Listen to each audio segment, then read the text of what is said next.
Hello guys, আমরা আসছি আজকে পুকুরে মাছ মারতে। এখানের মধ্যে একটা ছোট ছোট কই মারছি আধা আঙ্গুলে। আর বৃষ্টি মনে হবে, বাতাস অনেক, আকাশের মেঘটাও ভালো না। বড় মাছের জন্য আসছিলাম আজকে পুকুরত।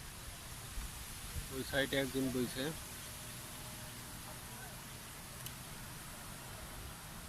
এটা হলো রংপুর দমদমা পশ্চিম সাইডে।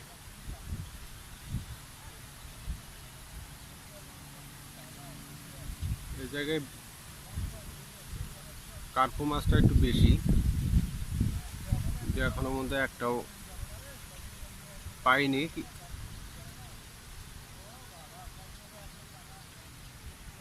বাঁশের ছুপি বেশি এখানে।